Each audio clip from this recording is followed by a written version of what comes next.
esta historia que les voy a contar pues tiene que ver con lo que podría ser el proceso de santificación de este señor, que es el señor de Orgaz, y que sin embargo nosotros conocemos como el conde de Orgaz, y por lo tanto cayendo en lo que sería que nos pide hasta cierto punto también el cuadro una íntima interrelación. Y la primera imagen que yo he puesto hay esos dos personas que están delante del cuadro, que gesticulan, que lo señalan con una mano, que se explica el uno a la otra o la otra a el uno, qué es lo que ven delante de los ojos, y por lo tanto diríamos que nos reclama constantemente nuestra atención.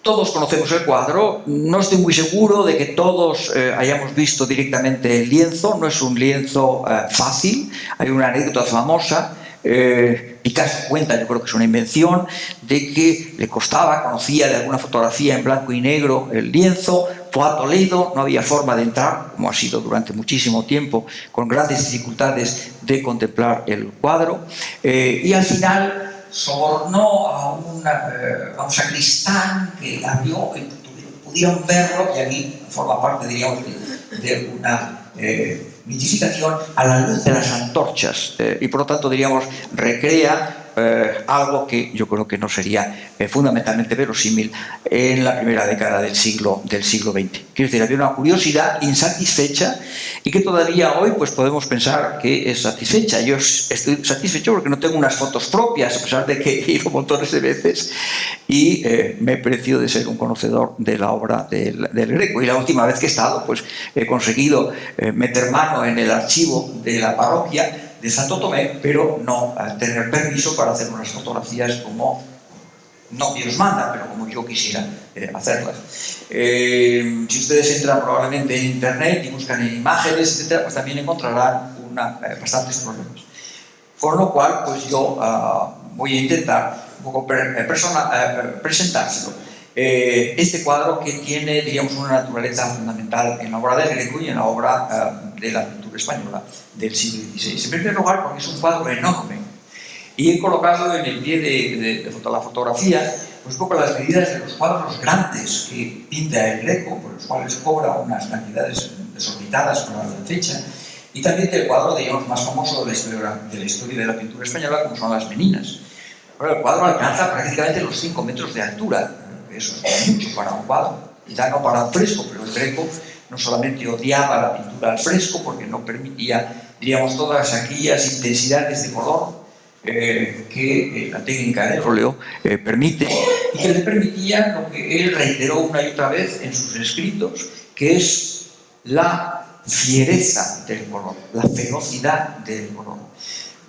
Una de las cosas más sorprendentes cuando uno publica o intenta publicar un libro sobre el Greco es que los impresores se atemorizan de la intensidad del color del Greco, de los originales, y rebajan constantemente, diríamos, la saturación del color, y lo mostraré en alguna fotografía que yo he podido, de algún detalle, de algún cuadro que no es el entierro del señor de Orgaz, y que demuestran evidentemente el interés en representar, digamos, el color de una forma naturalista y de una intensidad absolutamente inusual. Pero si volvemos al tema de las medidas, encontraríamos que el propio expolio del Greco, que alcanza casi los 3 metros, pues se queda en nada.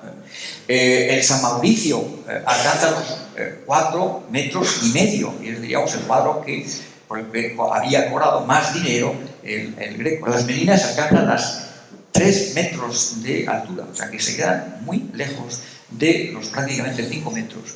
Y por tanto, las medidas a lo mejor nos pueden no decirnos nada, pero quiere decirse que las figuras que están en el primer plano y no están a la altura, digamos, del suelo de la capilla donde está instalado el cuadro,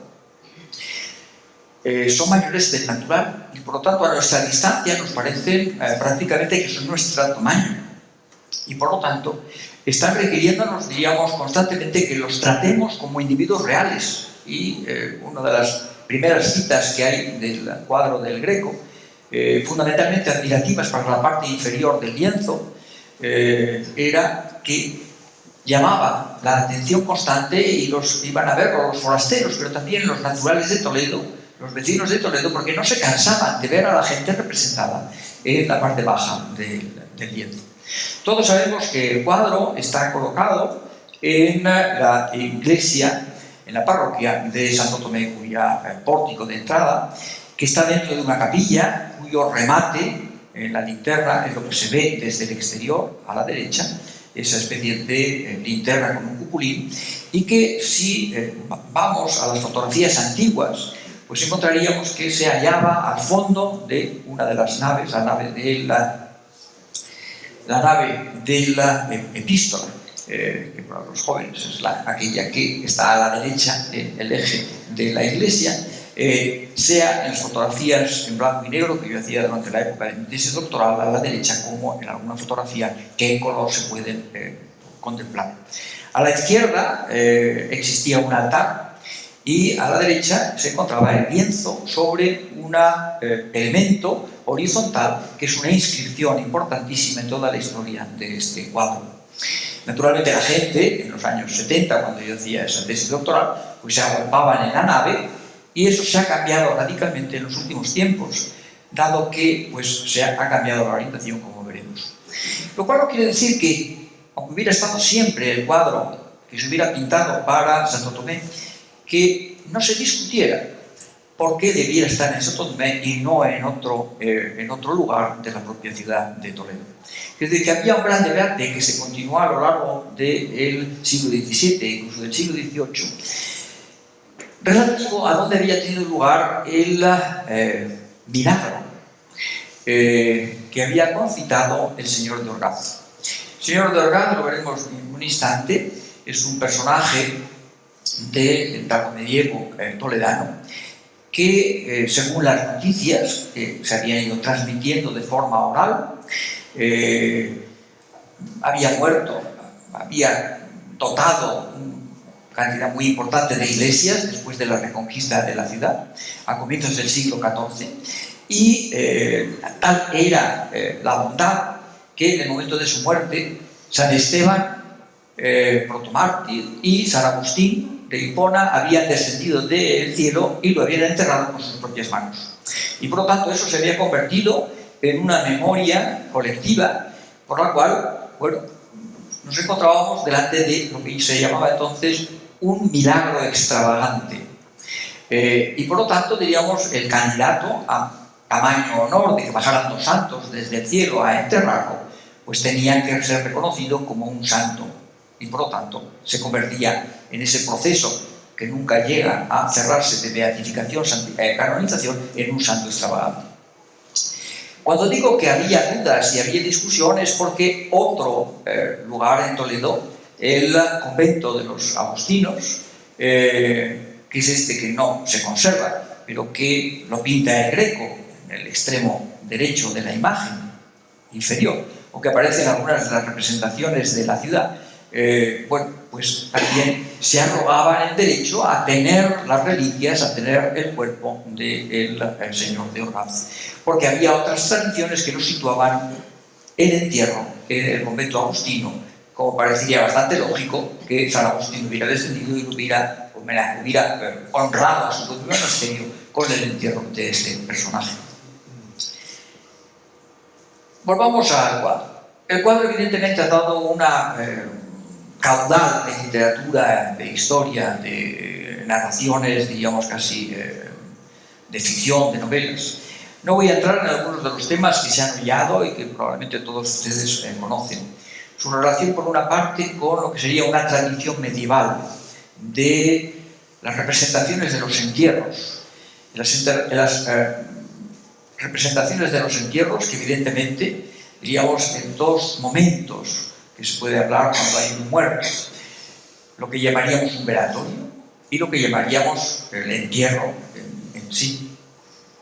Aquí no hay un velatorio, se está enterrando, y se está enterrando algo que es muy caro al Greco, que es en ese elemento horizontal cubierto por la inscripción que he señalado en la imagen de conjunto. Entonces el Greco juega normalmente siempre con elementos de la realidad que se forman parte de la ficción pictórica. Utiliza la luz natural como parte de la luz que desciende, diríamos, del cielo. Introduce, diríamos, como lugar del suelo donde se tiene que enterrar al señor de Orgaz, esa inscripción que debiera cerrar lo que sería una tumba puesto a la altura sobre el pavimento de la capilla. Por lo tanto, diríamos, hay toda una tradición que va desde las prótesis del mundo griego, desde la cerámica clásica, en la cual podemos encontrar pues, el llanto de Aquiles delante del cuerpo de Patroclo, o tantos otros personajes que entierran a sus deudos y que de inmediato, diríamos, actúan en consonancia con la pena, el desgarro que se tiene ante la muerte de un ser querido. Estoy pensando en que nosotros hemos desarrollado fundamentalmente una idea de que estamos delante de un entierro, como se enterraba en el siglo XVI. Y que por lo tanto el Greco, diríamos, en la parte inferior, que hace ese maravilloso ejemplo, diríamos, de naturalismo, de retratismo, como un pintor que era fundamentalmente en su época elogiado como retratista, no como pintor de temática religiosa, y que es donde se subrayan precisamente las bondades del artista en todos los textos en los que se hace referencia precisamente al lienzo en su conjunto. Nosotros actualmente valoramos esa dualidad y hablamos de un carácter casi menos proteico del Greco, capaz de pintar lo mundano, lo terrenal y lo celestial. Y evidentemente, de las investigaciones más recientes, el Greco se presentaba como a sí mismo como un pintor filósofo, por lo tanto como un pintor el cual tenía, diríamos, como agenda fundamental la distinción entre los diferentes tipos de naturaleza que un pintor religioso en la España del siglo XVI tiene que pintar, cosas reales, santos de carne y hueso, pero también personajes que pertenecen, diríamos, al ámbito de lo sobrenatural y por lo tanto no pueden ser pintados de la misma forma. Por lo tanto, diríamos, un pintor filósofo, un pintor que se empeña en ser un filósofo de la naturaleza, un científico, diríamos incluso en la actualidad, tiene que estar distinguiendo aquello que conlleva la naturaleza diferente de los personajes que aparecen en una escena. Es distinto tener a la Virgen en la tierra, en una escena terrenal, que la Virgen como la Inmaculada Concepción o coronada en el cielo, porque ya no es un cuerpo físico, natural, como tal, es un cuerpo, diríamos, glorioso, y por lo tanto no puede tratarse de la misma manera esos cuerpos en una situación o en otra. Desde el punto de vista de la tradición de esa visión, si queremos, anacronística de un entierro, pues la inmediatez de la imagen del Greco pues, ha hecho llevar a pensar que nos encontrábamos delante de una fotografía, diríamos, avant la lettre, antes de la existencia de la fotografía de un entierro. Pues mentira total. Todos los elementos son prácticamente falaces. En primer lugar, porque no hay mujeres, y las mujeres eran un elemento fundamental en los entierros. No solamente porque hubiera unas plañideras de pago que acompañaban, sino que una de las personas que debiera aparecer era la viuda, eran los hijos y las hijas del difunto. Había también lo que se llamaban las endecheras, que eran las que cantaban endechas o cantos de muerto. Por lo tanto, diríamos, incorporando una tradición que se vinculaba al mundo pagano, que se señalaba en la época de Felipe II, vinculado también al judaísmo, y que el propio Felipe II, pues ante esos excesos de gesticulación, de dramatización, de lloros, pues evidentemente publicó en 1565 una pragmática que intentaba poner en orden.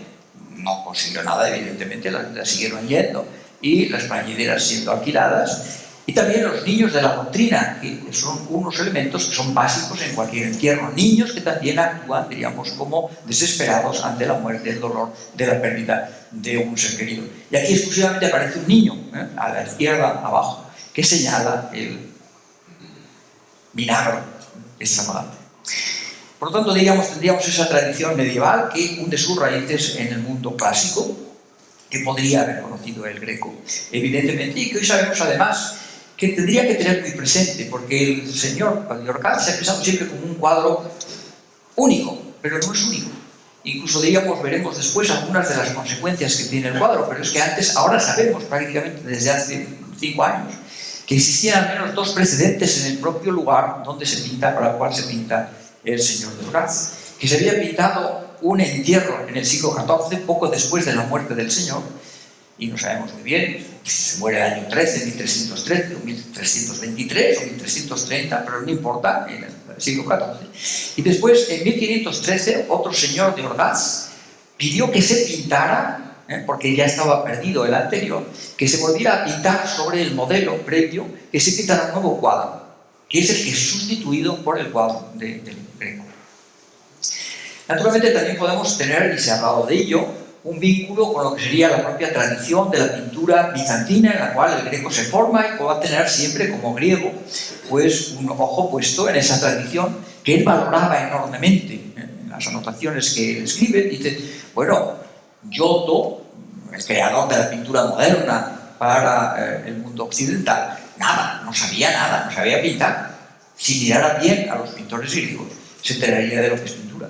Y por lo tanto, digamos, él va siempre a hacer una reivindicación de sus padres griegos, que son tanto Homero, pero también, digamos, es la pintura bizantina en la que se ha formado.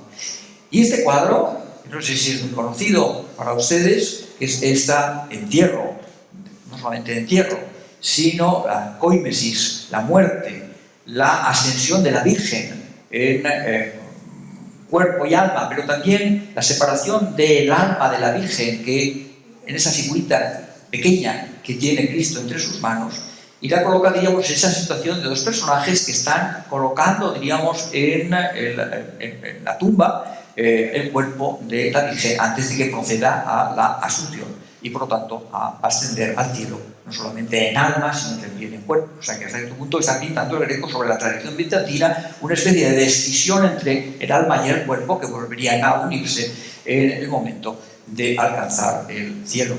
Y por lo tanto, diríamos, el Greco está también, digamos, asumiendo su propio pasado, cuadros que había realizado en la década de los 60 y por lo tanto 20 años antes de lo que había pintado en la fecha de pintura del entierro del conde de Orgaz.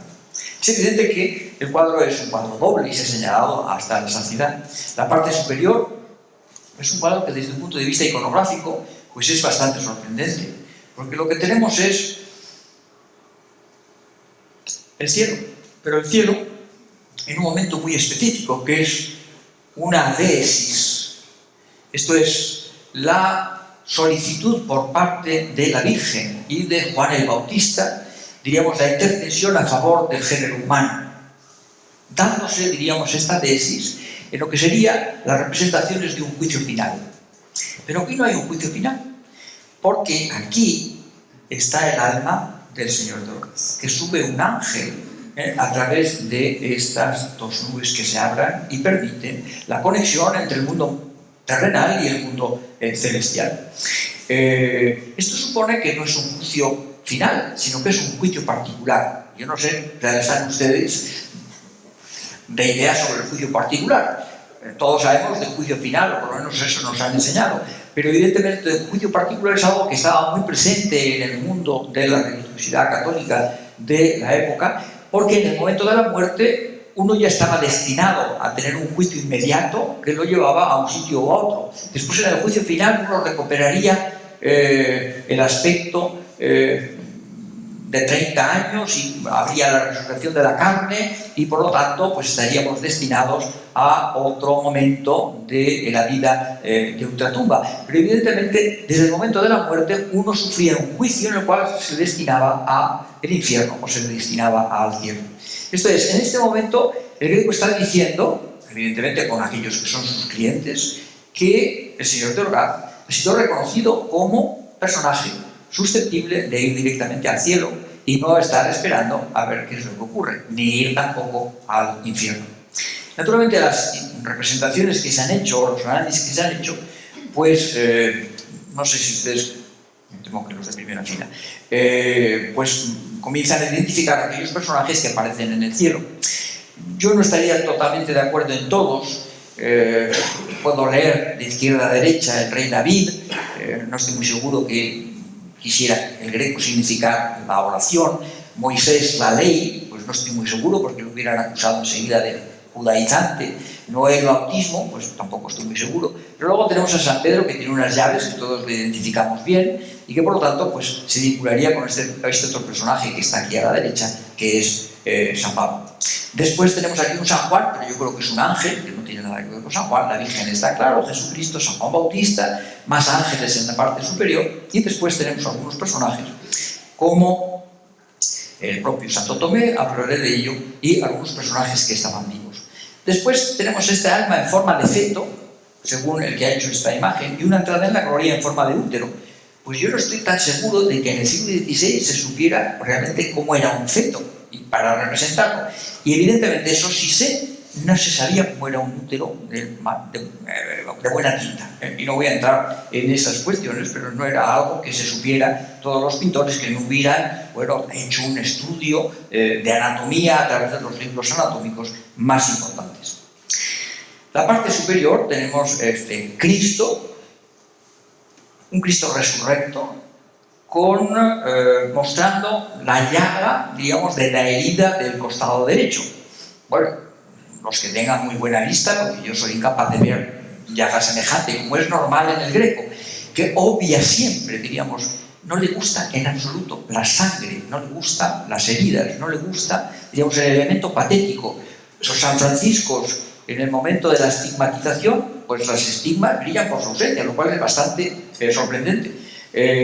Las coronas de espinas en los exceomos pues tampoco existen, las heridas no existen. El Greco es alguien que está fundamentalmente volcado a la representación de la belleza y por lo tanto aquello que incorporara elementos patéticos intentaba rechazarlo de una manera radical. Aquí están los personajes David, Moisés, Noé, quizá a la derecha, al lado de esa cruz procesional fantástica en la cual el Greco claramente intenta distinguir no solamente la calidad de la plata, sino la calidad de la plata dorada en la figura del crucificado, con tres personajes en el segundo plano. Podría ser una María Magdalena, no estoy muy seguro que la segunda sea una Marta, y la tercera, digamos, el otro hermano del terceto, Lázaro, el único resurrecto, según la tradición. Otro de los elementos fundamentales desde el punto de vista iconográfico es ese ángel, evidentemente, que lleva a esa figura, digamos, que yo no diría que es un feto, sino es una figura, diríamos, de color grisáceo, que se vincula con esas figuritas pequeñas de lo que sería la Virgen en la coimesis del Greco. Y esa imagen tiene enormes problemas, porque yo no estoy muy seguro de a dónde mira, si tiene carita o no tiene carita. Yo pensaría que tiene una carita hacia la Virgen, pero el cráneo parece volverse hacia la Virgen, y por lo tanto diríamos tener una cara que podría tenerse hacia la derecha. Por lo tanto diríamos que así nos encontraríamos una especie de fórmulas dobles que intentan todavía más llamar la atención de aquellos que tuvieran muy buena vista y fueran capaces no solamente de tener hoy un teleobjetivo, sino de conseguir vislumbrar un rostro ni siquiera en esta figurita. Ni siquiera reciente radiografía ha permitido vislumbrar qué es. Ahora bien, ¿de qué sustancia está hecho el alma? Quiero decir que si yo he dicho, porque el Greco lo cuenta, que él tiene que discriminar entre las diferentes naturalezas de los objetos que aparecen en su pintura, ¿cómo se pinta un alma? Porque no es frecuente pintar un alma. Esto, en cierto sentido, es una tour de force pintar un alma, porque uno es un ser espiritual. Pensemos en otros seres espirituales. En este cuadro, de la capilla de San José, ¿de qué están hechos los angelitos, los serafines y querubines que tenemos en el centro de la composición? No están hechos de la carne, de esa mano, ni de la tela, de ese velo transparente que tiene la imagen de Santa Inés, o la belleza que tiene esta Santa Mártir. No, es otro tipo de material. Es un material que se aproxima, y yo creo que la voluntad del Greco de asimilar con unas nubes es precisamente hablarnos de que la materia de los serafines y de los querubines, los seres de los coros angélicos más próximos a la divinidad, y que son seres espirituales, no corporales, no físicos, es más bien próximo al concepto griego de pneuma, de espíritu, y por lo tanto más hechos de nubes, hechos de algo que es etéreo, que no es el éter, porque ese es un quinto elemento, sino que es algo distinto que podría asimilarse para que fuera reconocible visualmente como un objeto que es una nube, y no voy a explicarlo, en una ciudad como La Laguna. Otros de los personajes que aparecen en la parte celestial pues son evidentemente sorprendentes. Felipe II, que estaba coleando en esas fechas. Quizá el Papa Pío V, que sería el de la izquierda. Pero luego a la derecha tenemos unos personajes que yo creo que todos podemos reconocer que no están en el mejor de las situaciones físicas. Más bien son muertos, bien muertos. Quiero decir que están en proceso, diríamos, de putrefacción, unos más o menos acelerados, a lo mejor cuanto más hacia lejos, cada vez están, diríamos, por decirlo de alguna manera, con Woody Allen, cada vez más desenfocados, más grises, más perdidos, difuminados en su configuración de la cara. Incluso aunque fueran un obispo y un papa. Y eso nos llevaría, diríamos, a plantear algo que podría ser, diríamos, una crítica en las fichas de la contrarreforma en la que nos movemos, que es que el Greco estuviera diciendo, también pueden morirse y ir, bueno, menos mal que al cielo, pero van a tener un cuerpo, diríamos, perfectamente corruptible hasta la época del juicio final. Pensemos lo que pinta el Greco en otros lienzos, y aquí quisiera señalar la diferencia de tonalidad que aparece en las fotos tradicionales y en la foto que yo he tomado directamente del lienzo, en que los naranjas son de un naranja y los rojos son de un rojo y los azules son unos azules. Los que van al infierno, es ese dragón evidentemente que queda a nuestra derecha, en una boca cuyo perfil también, si ustedes se fijan, es esa especie de doble forma, porque lo que tenemos aquí es el rostro del diablo, echando un alito pestilente desde el borde de la derecha. No sé si los del fondo consiguen verlo, espero que los que están en las primeras filas sí puedan reconocer a Pedro Botero, que forma parte, diríamos, de la comisura de la boca del dragón que constituye el infierno.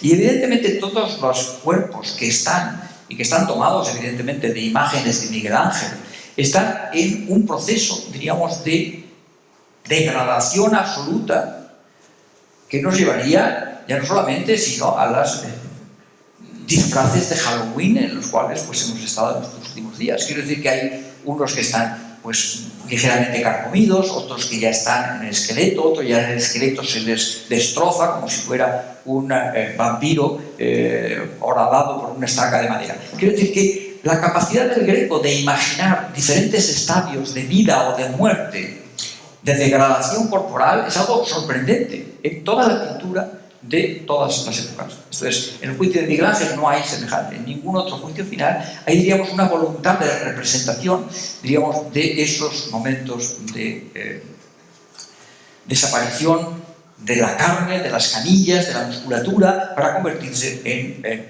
hueso mondo y lirondo y después en la nada. Por otro lado, el Greco da unas do de pecho, si queremos decirlo así, en la representación naturalista de todos y aquellos de los elementos de detalle que aparecen en la parte inferior mundana del cuadro.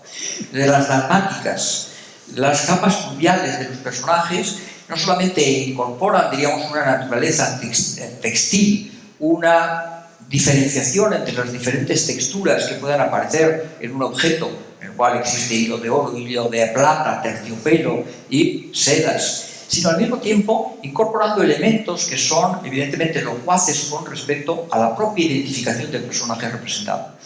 Evidentemente es un San Esteban porque en una de las imágenes que aparece bordada en la dalmática, lo que tenemos delante es toda una serie de personajes judíos, todos desnudos, que están lapidando a San Esteban en el tipo de ejecución de un blasfemo, como era un cristiano, de acuerdo con la legislación judaica. ¿Por qué desnudos? Bueno, porque el Greco al mismo tiempo está intentando, diríamos, demostrar que él es capaz de representar la desnudez, máximo de la belleza de cualquier artista del mundo renacentista, que es el cuerpo humano, en muy diferentes posturas. Y diríamos casi, si queremos, es una especie de representación masculina de lo que serían las tres gracias, que muestran de espaldas y un perfil y de frente la representación de estos atletas que están concediendo, la palma del martirio al santo. Todavía más interesante, digamos, es la dalmática y la mitra de San Agustín. Un San Agustín que está revestido con las imágenes, diríamos, de lo que serían las actividades apostólicas de San Pedro, de San Pablo, de San Pedro y de Santa Catalina, como una santa de saber. Incluso en otros personajes, digamos, más secundarios, menos importantes, como probablemente el cliente, el párroco Andrés Núñez de Madrid, pues hay las representaciones de unos elementos básicos. El propio Santo Tomás, apóstol, tenido como arquitecto, y por lo tanto representado como con la escuadra. Una escuadra que aparece, diríamos, en los emblemas heráldicos. No es que haya una familia de arquitectos que pudieran tener ese emblema, sino que está intentando representar de forma tradicional algunas dalmáticas o capacidades con los armas de los obispos o de los párrocos y, bueno, dedicándolos al propio santo. En la parte superior aparece evidentemente este personaje con otra escuadra que nos permite identificar en la vertical a el personaje representado como Santo Tomás o Santo Tomé. Naturalmente, si nos fijamos en algunos detalles, la calidad, digamos, hemos visto el velo de la Virgen, pero de la transparencia de se me da el nombre de prenda del alba y de la camisola de este personaje, que nos permite, pues, contemplar que va vestido de negro en la parte dentro, por debajo de esa camisa. El único personaje, el niño, es identificado con el retrato de su propio hijo. Y ahora veremos por qué. Entre otras cosas, es un personaje con una golilla, y por tanto situándonos en un momento que es importante. En un momento que es el del siglo XVI, no el del siglo XIV, donde no existían golillas.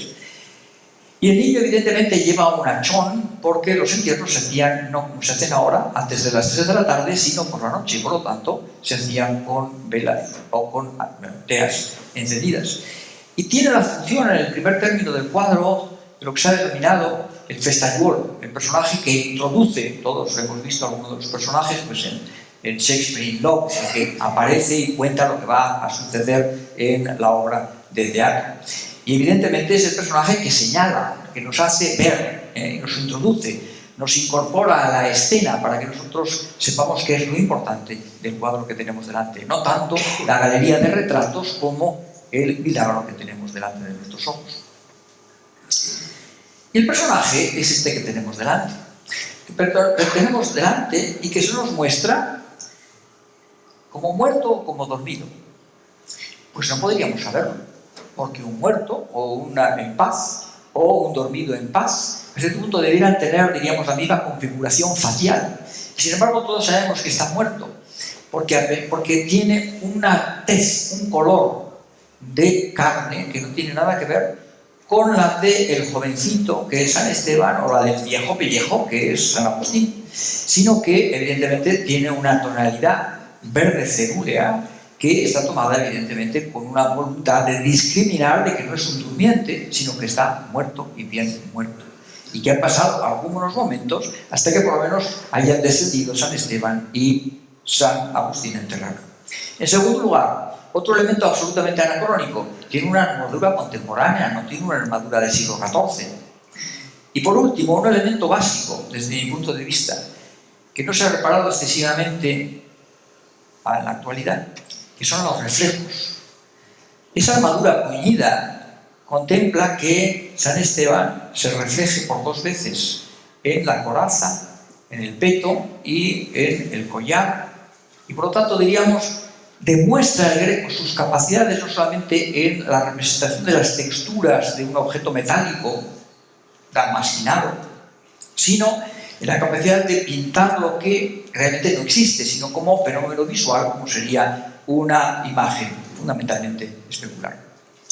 Desde 1587-88, el cuadro se reconoce fundamentalmente como un cuadro que pinta el Greco, Domenico Teoscopoulos, no sabía muy bien cómo escribirlo, y dice: la pintura seítil es una de las buenas cosas que hay en España y costó, sin la guarnición y adorno, 1.200 ducados. Fue el artífice y pintor Domenico Teotocópouli, de nación griego.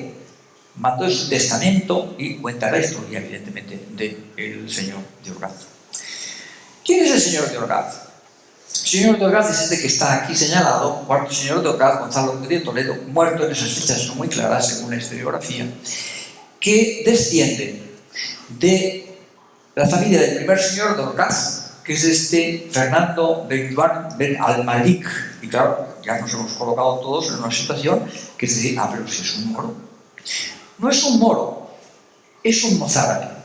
Esto es un miembro de la comunidad de los cristianos que habían permanecido durante la dominación musulmana como cristianos en una ciudad como Toledo, pero que evidentemente han adoptado una lengua, han adoptado unos apellidos que comportan ese Ben Juan, Ben al-Malik, que lo denotan como que no es un franco o no es un castellano que ha venido desde Burgos o un franco que ha venido desde París.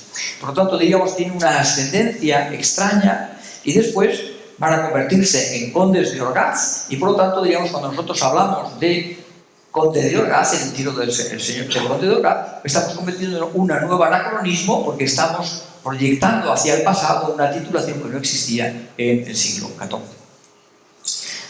El cuarto conde de Orgaz y señor de la misma villa, Juan Mendoza y Guzmán, asistente de Toledo, caballero de Alcántara. Por lo tanto, no lo encontramos en ningún lado en el cuadro, lo cual es bastante sorprendente. Podríamos pensar que le había dado la fisonomía al muerto. Hombre, a lo mejor me estaba diciendo, pues, caramba, toquemos madera. Pero evidentemente tampoco tenemos un retrato del señor de Orgaz, del conde de Orgaz, para saber si estaba haciendo esa perversión, si queremos. El propio un agustino estaba refiriéndose, diríamos, a la ascendencia del señor de Orgaz. Y hasta cierto punto, con cierto escrúpulo de reconocerlo como perteneciente a esa minoría de los mozárabes, pues lo convierte en otra cosa. Y dice, el señor de Orgaz, don Esteban de Guzmán, cambia el nombre totalmente, tío de San Ildefonso. Por lo tanto, digamos, lo convierte en el tío de un santo, patrón de Toledo, de la época visigótica, por lo tanto, antes de la aparición de cualquier moro en la península. Este milagro, se dice, está pintado sobre la puerta de la capilla de este caballero. Por lo tanto, está haciendo referencia a que existía en una fecha como 1551 ese lienzo. La beatificación del señor de Orgaz lleva también a que se le señalara como un descendiente, nada menos que del emperador del Imperio Bizantino Isaac I Comneno, que había venido a ayudar a Alfonso VI en la conquista de Toledo. Y hasta cierto punto, cuyos descendientes se habían convertido en los caballeros mozárabes, como este Esteban Illán, que aparece pintado en la Catedral de Toledo, y con una capilla y una representación de una especie de tumba en la iglesia mozárabe de San Román en Toledo. La parte inferior también diríamos, hacer ejercicios más o menos fantásticos de encontrar quién es quién. Y aquí he puesto un ejemplo. Realmente no sabemos muy bien quién está representado. Y da la impresión de que el Greco introdujo elementos que hacían parecer que teníamos delante a unos personajes, pero que la gente no reconocía con una total seguridad. Y pondré un testimonio documental. Es decir, que aquí podemos tener toda la serie de estos personajes y haber pensado, sí, evidentemente, que algunos de ellos debían ser personajes reales. Este Alonso Villegas, que prácticamente en la misma fecha en que se inaugura el cuadro ya está hablando de él, pues lo hemos visto, pues ese señor bastante feo, pues a lo mejor sí, podría ser uno de estos personajes que está detrás, porque parece que la historia del cuadro lo requeriría, que lo hubiera perpetuado en el lienzo, pero evidentemente no tenemos ningún tipo de seguridad. Se habla del arquitecto Alonso de Covarrubias, pero más bien debiera ser el hijo y muy amigo del Greco, una relación, diríamos, de amistad, un tanto sub generis, porque estaba sordo como una tapia, por lo tanto debía ser unidireccional, más que escuchar lo que decía, incluso también en griego, pero evidentemente tener pocas posibilidades de comunicación. Del Greco se ha dicho que se autorretrataba en todos y cada uno de los personajes que aparezcan con un aspecto de seclar. Este señor que aparece aquí, este señor que aparece aquí, este señor que aparece aquí. Esto es, los candidatos a ser el autorretrato del Greco son mayúsculos. Yo, que me gusta ser un poco diferente, pues creo que es este personaje que está aquí medio tapado, porque normalmente, pero señalado con una llama por encima, porque de todas maneras enseguida le hubieran dicho, pues no le pagamos lo que han tasado porque está autorretratado, por lo tanto él se paratrasea, se retrae y se coloca, digamos, nada más que de medio rostro en la imagen del cuadro. Otros personajes, pues evidentemente podríamos hacer un intento de reconocerlos. El propio obispo o arzobispo de Toledo, Gaspar Quiroga, que es este personaje retratado en la misma época, pues está mucho más joven, pero no sabemos realmente cómo era y si este pintor pues le había hecho un lifting, porque aquí está mucho más viejo y no sabemos la edad que debía tener San Agustín. Este cuadro de perfil pues ha sido atribuido al Greco, no es en absoluto seguro y poco tiene que ver evidentemente con el rostro de la izquierda, pero nariz grande, barba prolongada, podría ser. Este joven, de aspecto un tanto macilento, pues se podría ser el hijo del conde de Orgaz, que nunca llegó a conde porque se murió excesivamente joven. Y podemos imaginar que si estaba enfermo, pues tiene un aire un poco macilento, pero tampoco sería, digamos, más bien proyecciones a partir de una lectura. Y evidentemente encontrar rasgos comunes con el padre, pues es evidentemente bastante arriesgado. Incluso encontrar vínculos entre el niño de 10 años y el coqueto Jorge Manuel Teotocópuli, que se casó 3 veces. Incluso la última vez decía que no era su mujer, sino era su hija. Esos equívocos que suelen darse cuando los hombres se casan con mujeres mucho más jóvenes, pues se ha identificado siempre con el hijo porque el pañuelo que aparece sobresaliendo del bolsillo pues tiene la firma en griego, Domenicos Teotocópulos Epollei, y después una fecha que es Afoi, en letras en caracteres griegos, que es no la fecha del cuadro, 1588, sino la fecha del nacimiento, del supuesto nacimiento de ese hijo ilegítimo, evidentemente, que tuvo esa mujer que no sabemos nada de ella, Jerónima de las Cuevas. El otro personaje que aparece aquí, pues podría ser el párroco Andrés Núñez de Madrid, que encarga, pero conocemos un cuadro en el cual debiera aparecer el retrato y no estamos muy seguros de que sea este personaje. Y por lo tanto, que pudiera ser, también se ha hablado de que este pudiera ser el ecónomo, por lo tanto, el que llevaba los dineros de la parroquia. Y también se ha vinculado con la representación del propio, diríamos, Santo Tomé. Esto es, del propio San Pablo. Pues no tenemos ningún tipo de pistas para reconocerlo. Este es Jorge Manuel, uno de los cuadros que a mí me parecen más sobresalientes de todo el arte retratístico del Greco, pintado como pintor, orgulloso de lo que está haciendo, aunque él no quería, como suele suceder con los hijos con respecto a los cuadros, a los padres, no quería ser pintor, sino quería ser arquitecto, y por lo tanto no ocuparse del taller del padre, que le daría 100 patadas. Pero evidentemente el Greco lo retrata como pintor y hace, diríamos, uno de esos momentos que yo creo que estelares de la pintura, que es pintar negro sobre negro, pintar la sombra de la mano y del pincel sobre el negro del traje de seda negra del hijo. Incluso ese documento al cual yo hacía referencia es que en 1588, en el momento de tasar el lienzo, pues por parte de Luis de Velasco y Hernando de Nucibay, dos pintores nombrados por la parroquia y por el pintor, dice que sacar una cabeza que está bosquejada del conde de Fuensalida, o sea, de otro que convenga a la historia. Esto es, que está, bueno, aproximadamente pintada, no sabemos quién es tampoco. El conde de Fuensalida sabemos cómo era, porque tiene una tumba en Toledo, y sabemos que era caballero de la Orden de Santiago, por lo tanto podría ser este personaje que tiene una cruz de Santiago, o este otro. Yo les dejo a ustedes que opinen y digan, pues a mí me parece más a la izquierda o a la derecha. Yo no consigo identificarlo, porque no veo que ninguno tiene, miran, el kiki este que tiene el personaje en su tumba, y por lo tanto no sabemos quién es. Esto da la impresión de que el Greco hace amago, crea un intento de naturalismo de los personajes en los cuales la gente se pasaba todo el tiempo discutiendo a quién tenía delante de los ojos, pero sin llegar a ningún tipo de acuerdo, y por lo tanto sosteniendo, diríamos, el suspense. Hay otro elemento fundamental, que es evidentemente que el cuadro, todos los testimonios del cuadro se habla, y del milagro se habla de que es algo que se vio.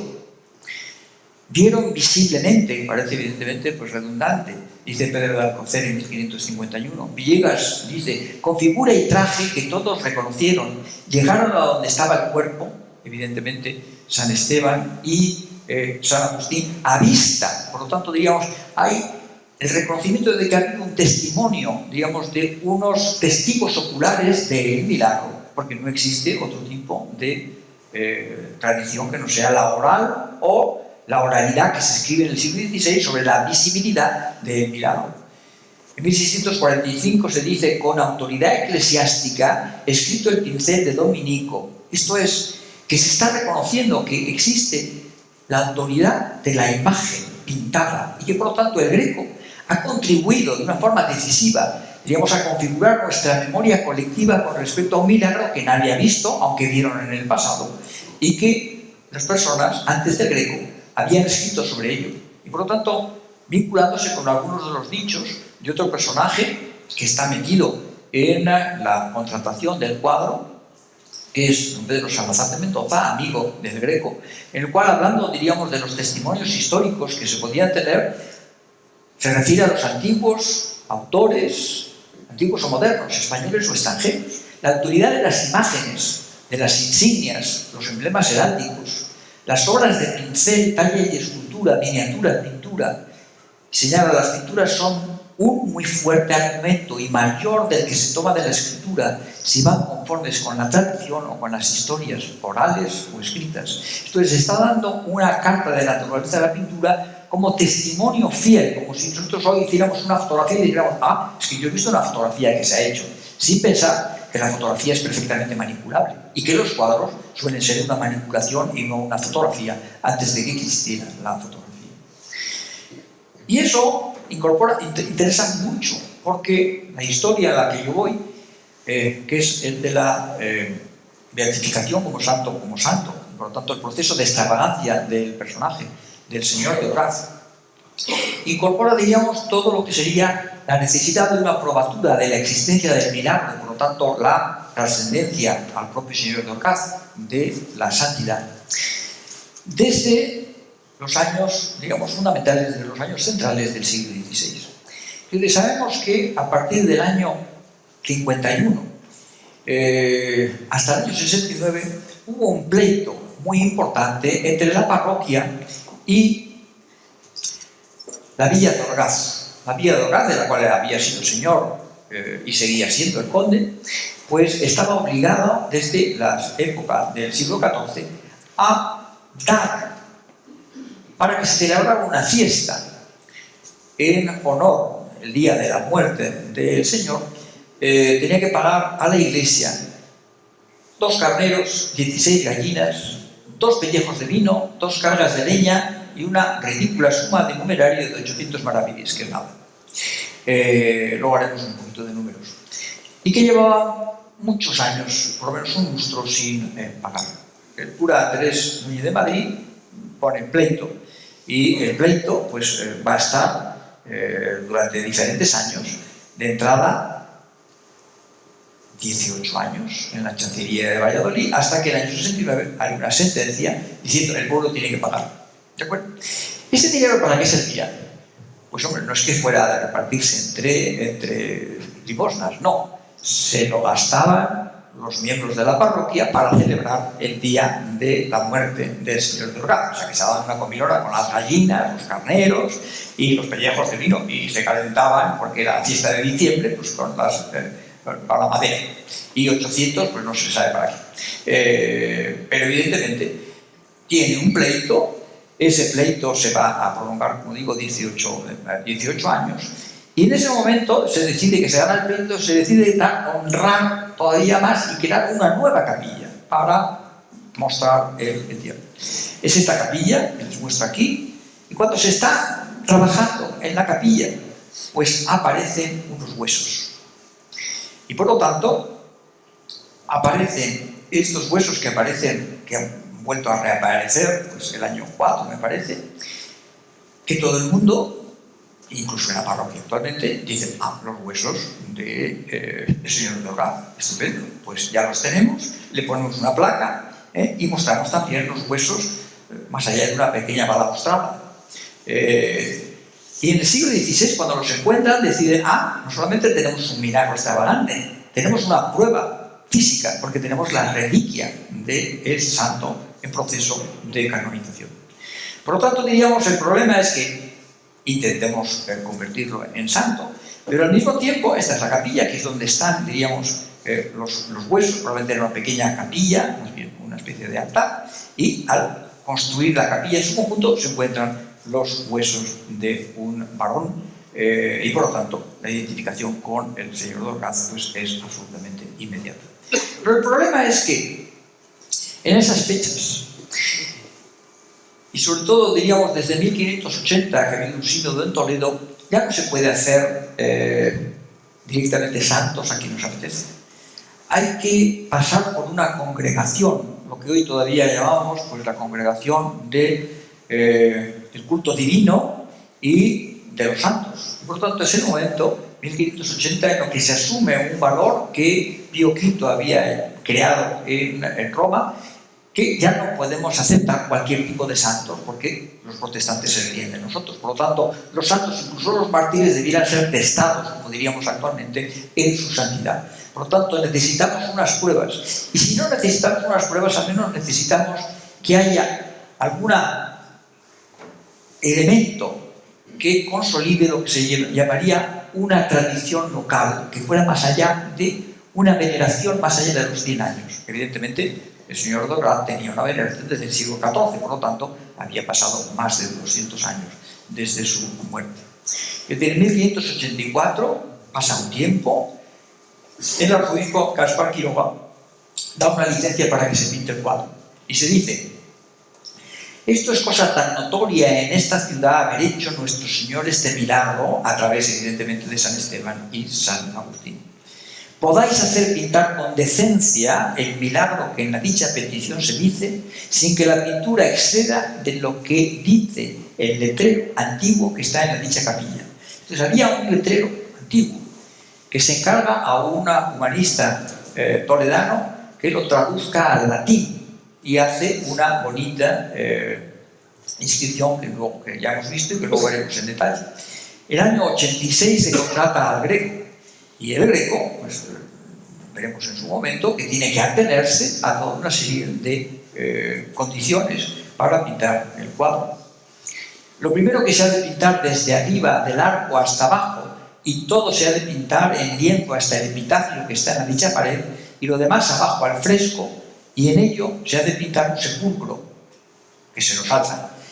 Y en el lienzo se ha de pintar una procesión como el cura y los demás clérigos que estaban haciendo los oficios para enterrar a don Gonzalo, señor de la Villa de Orgaz, y bajaron San Agustín y San Esteban a enterrar el cuerpo de este caballero, el uno teniéndole de la cabeza y el otro de los pies, echándole en la sepultura y fingiendo alrededor mucha gente que estaba mirando, y encima de todo esto se ha de hacer un cielo abierto de gloria. ¿De acuerdo?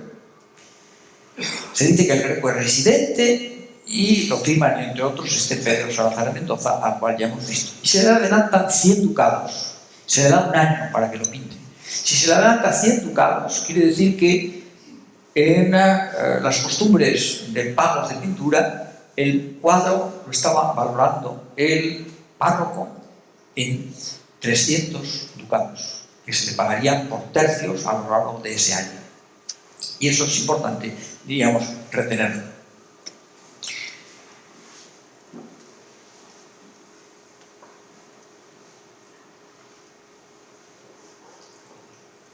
El Greco se dilató más y lo entregó a finales del año 87, no para las Navidades y la fiesta del entierro del señor de Orgaz del propio año 86. Pero de inmediato puso pleito. Hasta cierto punto se ha encontrado y se ha publicado este mismo año, quiere decir que todavía se encuentran cosas referidas a este lienzo, pues prácticamente esta primavera, en el archivo diocesano de Toledo. Aparecieron primero 2 tasadores y lo tasaron en 1.200 reales, 4 veces más de lo que probablemente habían presupuestado en la parroquia. Protestó el Greco y le dieron entonces 1.600 reales, 1.600 ducados. ¡Horror! Ya no saben qué hacer el párroco y el ecónomo y el mayordomo. Bueno, vuelven a pleitear, se tiran otros meses y consiguen que el gobierno arzobispal vuelva a la primera tasación, 1.200 ducados. Es una cantidad enorme.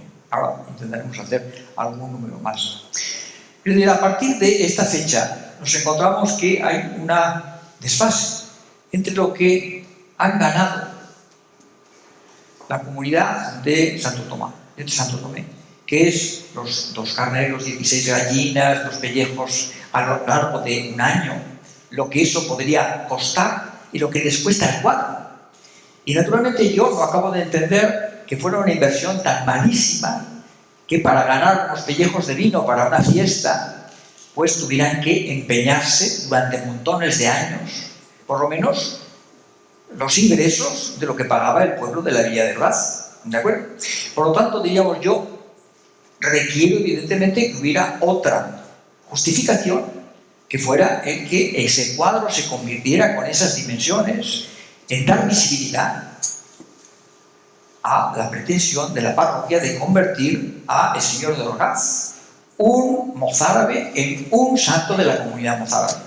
Esto es, pensemos lo que es, yo no sé nada de los santos ni canarios, ni laguneros, ni tenerfeños, y por lo tanto, ustedes me perdonarán que si hay algún santo de Tenerife o algún santo canario o algún santo de la laguna y que yo no pueda citar, ustedes no se me ofendan, sino que, bueno, las comunidades quieren tener un santo en el siglo XVI y por lo tanto una comunidad como la comunidad de los mozárabes querría tener un santo mozárabe y no existía ninguno, porque los que existían eran unos supuestos mártires que ni siquiera la Iglesia de su época, en la Córdoba del Califato, había querido aceptarlos realmente como mártires, porque más bien, diríamos, con el concepto, si queremos, de talibán, eran unos locos que se autoinmolaban en protesta ante el califato cuando no debieran, no habían sido martirizados, como no habían hecho testimonio porque los habían cogido, sino que ellos habían provocado el ser muertos por parte del califato.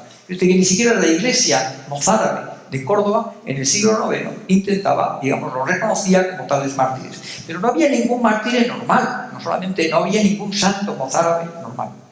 Y al mismo tiempo, la comunidad toledana de los conversos, esto es, de los descendientes de los judíos convertidos al cristianismo, tenían una estrategia en esas fechas que era reconocerse también como fundamentalmente mozárabes.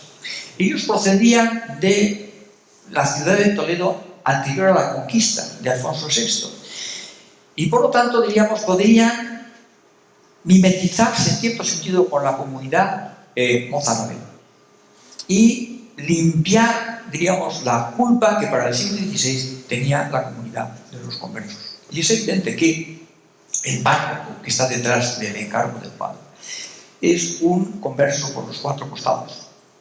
Solamente hay que pensar, diríamos, que tenía un bisabuelo, Álvaro Jaraba, escribano, un padre, Antonio, de Madrid, que se conocía como el culo corcho, porque estaba todo el día sentado escribiendo en la escribanía. Tenía un hermano, Álvaro, que también tenía un apodo, si consigo encontrarlo, que era... Y después tenía ese bisabuelo que se le conocía como Saltapaja. Quiere decir que están llenos de apodos raros y evidentemente no son muy benévolos con los personajes de la ascendencia de Paco. Es decir que por los 4 costados este señor es un judío converso, mejor dicho, es un cristiano de ascendencia judío conversa, pero evidentemente párroco y un cristiano absoluto.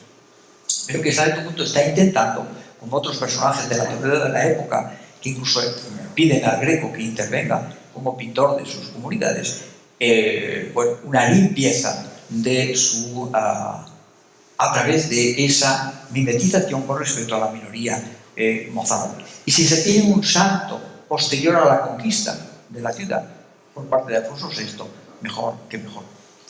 Esto es, lo que nos encontramos es que en 1587-88, cuando se está pintando el cuadro, está Alonso de Villegas, en la tercera parte e historia general en que se escriben las vidas de los santos extravagantes y de varones ilustres en virtud, publicada en Toledo, lo que nos está diciendo es que el milagro es un milagro extravagante y forma parte de los santos extravagantes, y por lo tanto diríamos requeriría el que se incoara un proceso de beatificación y un proceso de canonización del señor de Orgaz.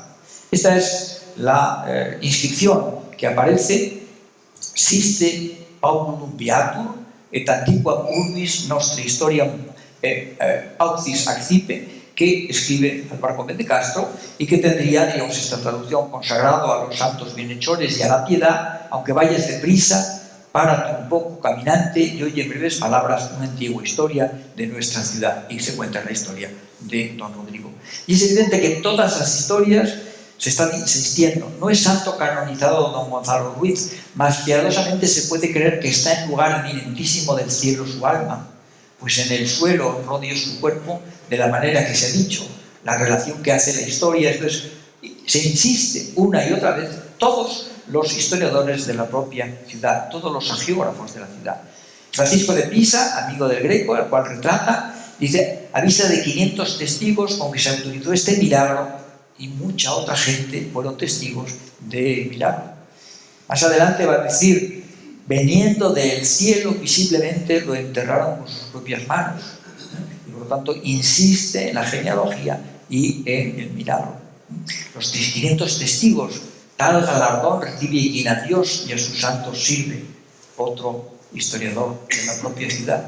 Incluso en las relaciones de este Antonio de Quintana Dueñas, ya en el siglo XVII, se va a ir haciendo una relación pormenorizada de los diferentes santos de la ciudad de Toledo, los arzobispos con título de santos, las santas, las dignidades de la catedral, santos ilustres varones en santidad. Hasta ahora no son canonizados por la Iglesia romana.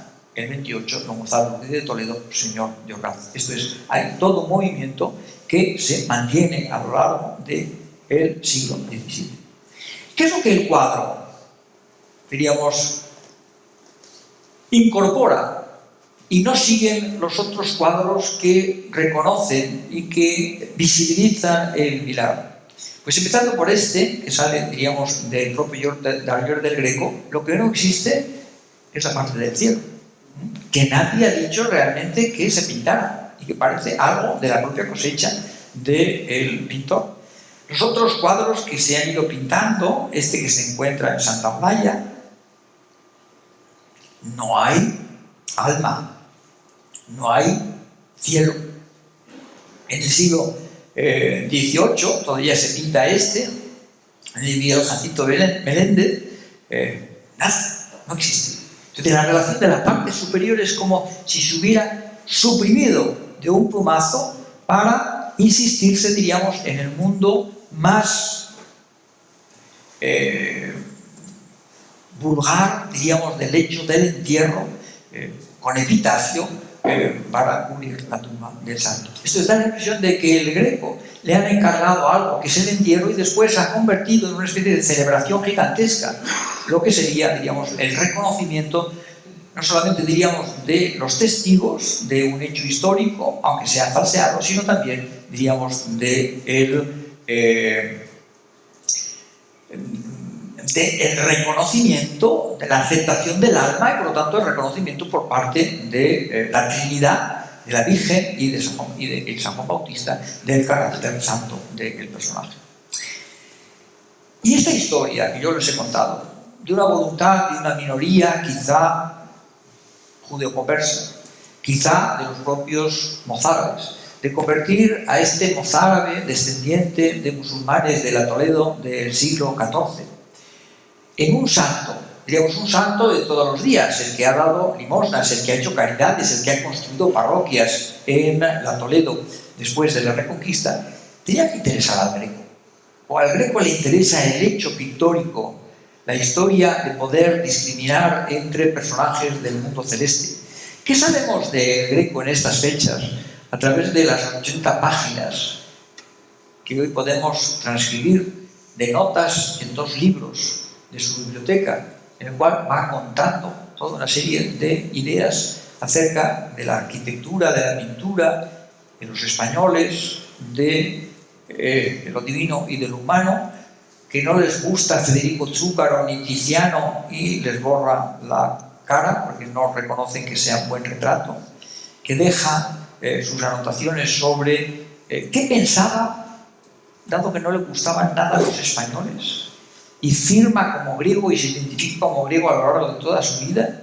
Esto es que tiene un problema, si queremos, identitario con respecto a lo que hemos venido, la historiografía ha venido señalando desde comienzos del siglo XX. ¿Lo que pensaba acerca de la religión? Pues hay muchas críticas a elementos como que las autoridades se inmiscuyeran en cómo debían pintar los pintores por razones religiosas. Dice, a un pintor le criticaban que pintaba unos ángeles con unas piernas muy delgadas. Y dice, pues tendrían que tener las piernas delgadas como los pájaros para poder volar, lo cual es un sarcasmo, evidentemente, pero no quieren que haya una intromisión por parte de los clientes en la pintura.